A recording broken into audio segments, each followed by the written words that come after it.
Alors, le texte que nous vous proposons est un texte de Henri Bergson qui dit: la philosophie n'est pas l'art, mais elle a avec l'art de profondes affinités. Qu'est-ce que l'artiste? C'est un homme qui voit mieux que les autres, car il regarde la réalité nue et sans voile.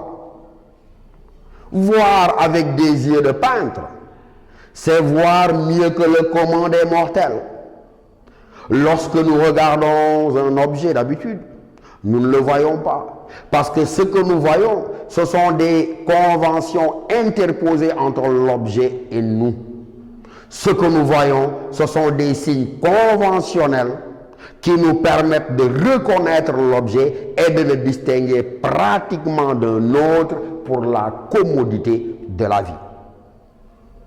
Mais celui qui mettra le feu à toutes ces conventions, celui qui méprisera l'usage pratique et les commodités de la vie et s'efforcera de voir directement la réalité même sans rien interposer entre elle et lui, celui-là sera un artiste.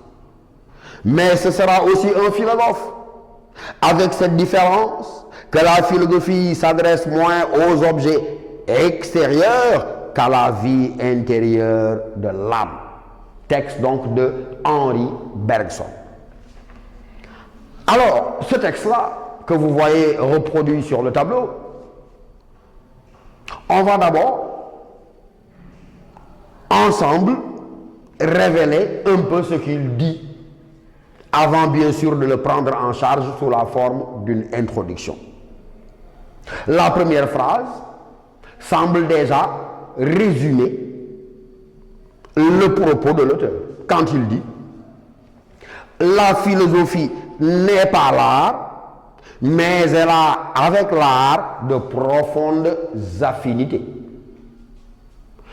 Cette phrase-là première permet à chacun d'entre vous de cerner déjà le thème auquel le texte se rapporte. Parce qu'il dit: la philosophie, elle n'est pas l'art, mais elle a avec l'art de profondes affinités. Donc, le texte se prononce sur quoi? Sur les rapports qui peuvent exister entre l'activité propre au philosophe et celle propre à l'artiste. L'auteur commence par distinguer.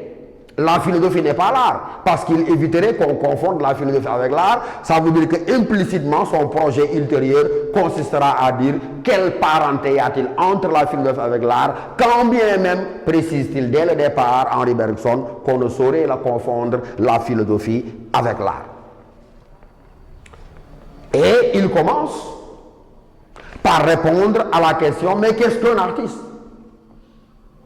Et à cette question, l'auteur répond en disant: c'est un homme qui voit mieux que les autres, car il regarde la réalité nue et sans voile.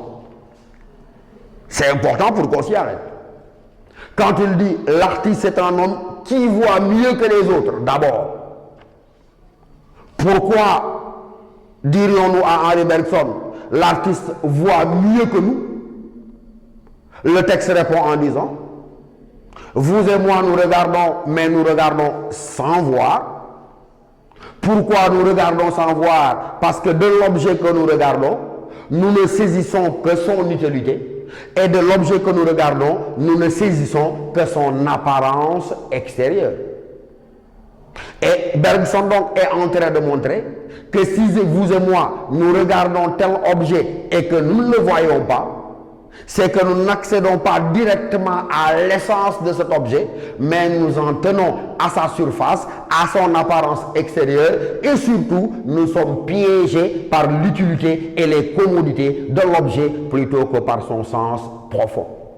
Ça veut dire qu'entre moi et ce tableau-là que j'ai en face de moi, il y a déjà un premier voile, celui des mots du langage, qui fait que cet objet-là que j'ai en face de moi, je l'appelle tableau, sans que tableau ne corresponde à l'essence de cette masse-là qui s'étend devant mes yeux.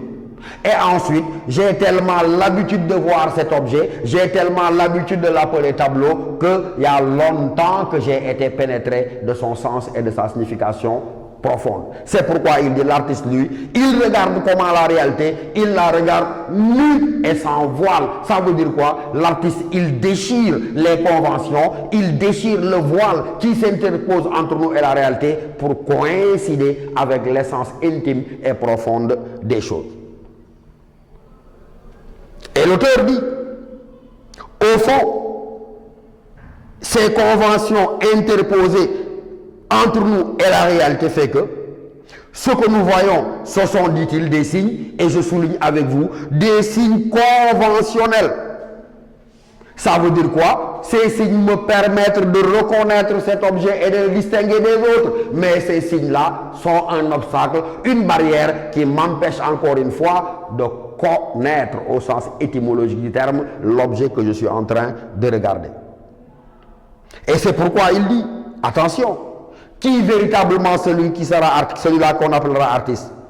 Il dit, celui qui justement mettra le feu. Mettre le feu, ça veut dire qu'il va détruire ces conventions-là. Celui qui, lorsqu'il regarde un objet, oublie l'usage pratique que l'on pourra faire pour accéder directement à sa signification. Il dit, celui-là, c'est un artiste. Non seulement c'est un artiste, mais regardez bien comment l'auteur enchaîne, je souligne en disant, mais ce sera aussi un philosophe. Donc il a déjà établi une parenté entre l'activité philosophique et celle de l'artiste.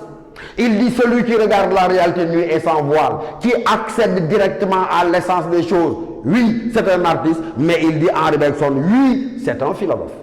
Donc vous avez compris que la première parenté qu'il établit entre le philosophe et l'artiste, c'est que tous les deux, ils regardent la réalité, mais sans voile.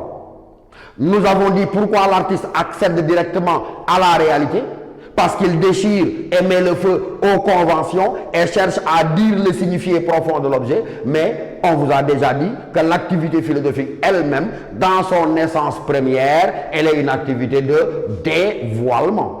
Hier, nous avions parlé de la réflexion philosophique et nous avions montré que le philosophe est celui-là qui fait l'effort d'aller au-delà des idées, au-delà des opinions toutes faites, au-delà des croyances naïves et spontanées. Donc, il cherche à dépasser ce que tout le monde dit pour découvrir le sens profond.